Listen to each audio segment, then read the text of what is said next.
이거는 뭐 사실은 말이 좋아 험지 출마지 이거는 은퇴가 보장된 길이다. 김태호 양산에 가라, 조혜진은 김해에 가라. 갈 수 있어요. 거기 민주당 의원들이니까. 네. 이게 다 왜 비운들만 갑니까? 국민의힘이 공천룰이라는 걸 발표자에 깜짝 놀랐어요. 굉장히 이번에는 그 경선을 다 해서 하는구나. 근데 이걸 뭐 사과도 안 하고 완전히 무효화시키고 있는 거 아니에요? 네. 전략 공천 방식이라는 게. 아니 그때 다 1구역, 1권역, 2권역, 3권역, 4권역으로 해서 네. 동일 지역 삼성 이상 얼마나 감점을 하고 해서 다 경선시킨다고 해요. 눈 하나 깜짝도 안 하고 이걸 안 지키는 거예요. 서병수 의원 북강서갑에 가라, 김태호 양산에 가라, 조혜진은 김해에 가라. 갈 수 있어요. 거기 민주당 의원들이니까. 네.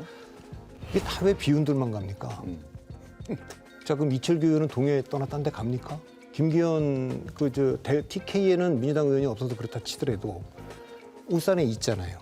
근데 뭐라 그랬냐? 김기현 대표를 이동시키면 울산판 선거가 무너진다. 네. 그대로 있는 게 좋겠다. 이렇게 하면 이게 공정하다고 보겠냐는 거예요. 그리고 아까 말한 대로 서병수 의원 빠진데 김태우 의원 빠진데 우리 조혜진 의원 빠진데 누가 또 들어갈 거 아닙니까? 2020년에도 그랬거든요. 빼낸 것까지는 뭐 그분들 딴 데로 이동하고 그럴 수도 있겠다 했는데 들어간 분들을 압독을 못한 거예요. 민주당도 마찬가지 아닙니까? 민주당도 지금 이제 뭐 반명이 나간 거는 뭐 그렇다 치더라도 지금 친문 아닌 분이 어디 있습니까? 2020년은 다 친문이었지. 예. 근데 그분들마저도 지금 뭐 이런저런 이유로 뭐 윤석열 정권 탄생에 뭐 책임 있는 분 나가라. 그러면 거기 뭐 남아있을 분 몇 분 되겠습니까, 사실. 친문들은 이리 가라 저리 가라 험지 가야 되는 거 아니냐. 임종석이 왜 거기 나가냐 험지 가야지 이러는데 친명들은 험지 간다는 얘기 잘 들리지도 않고. 네. 그렇습니다. 험지 출마를 했을 때에 이제 어쨌든 간에 가서 당선이 안 되더라도 명성과 이제 지도를 얻고 사실은 정치력이 이제 강화되는 경우가 상당히 많았습니다. 유시민, 또 김부겸 상당히 많았지 않겠습니까? 민주당 쪽에서도. 예. 그런데 지금에 와서 이제 얘기되는 특히 이제 국민의힘에서 지금 막 이렇게 낙동강 배트 탈환을 했는데 이제 9석 중에서 이제 5석이 민주당 거니까 그걸 탈환하자라는 이야기 자체는 되는데 정말 들여다보면 방금 말씀하신 것처럼 위태위태하구나. 저러다가 또 공천 갈등 터지겠구나. 이래서 이제 공천 학살 얘기도 또 나오겠구나. 이런 생각이 안 들 수가 없는 거예요. 왜냐하면 준비되지 않은 상황에서 임박한 상태에서 막 내모니까 이거는 뭐 사실은 말이 좋아 험지 출마지 이거는 은퇴가 보장된 길이다. 이렇게 막 내모는 건가 하는 생각이 들지 않을 수가 없고요. 사실은 민주당은 더 조용해요. 사실은 국힘은 지난 정부 시절에 서진 정책을 통해서 정권을 다시 탈환했지 않겠습니까? 그런데 민주당은 사실은 이러한 과감한 동진 정책도 보이지 않고 있고요. 말은 많았습니다.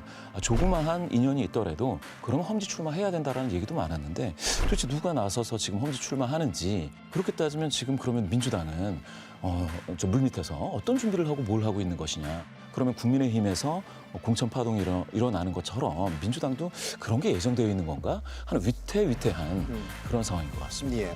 결국은 국민들이 납득 가능한 만한 사안이냐가 중요하다고 봅니다. 2020년 같은 경우에는 뭐 막말이라든지 아니면 성비위 문제라든지 국민들 앞에 내놨을 때 저거는 받아들이기가 수용하기가 참 어려워.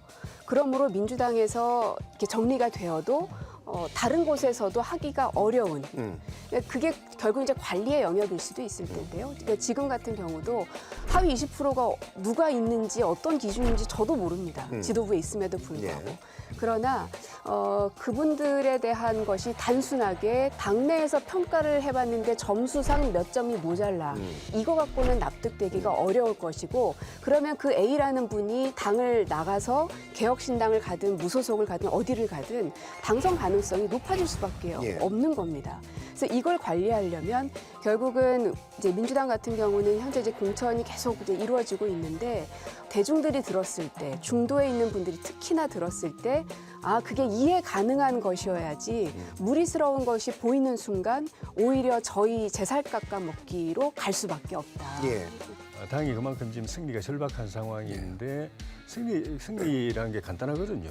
민주당 현역 의원의 지역에 가서 그 현역 의원 의석을 빼앗아오면 되는 거거든요. 그럼 우리 늘어나고 저쪽은 줄어들고 격차는 이제 줄어들고 또 역전될 수도 있는 것이고 그 민주당 현역 의원 지역 전체를 다 대상으로 안 했겠지만 전략 지역을 딱 모니터해가지고 여기에 어떤 경쟁력을 가진 득표를 가진 사람이 가면은 뭐 장렬하게 산호하는 게 아니라 승리를 최선을 다하면은 이길 수도 있다라는 것을 찾아낸 것 같고 뭐 왜 TK는 그런 거 안 하느냐 그러는데 TK는 사실 민주당 의원님이 제가 없죠. TK부터 해야 되고 그게 이제 공교롭게 낙동강으로 이렇게 이어져 있으니까 여기서 이기면 의석을 더하고 그뿐만 아니라 무슨 승리의 기운이 생길 거라고 봅니다. 그러면 이렇게 부울경 전체 선거에도 좋은 영향이 있고 또 기대하자면 이제 그게 북상할 수도 있고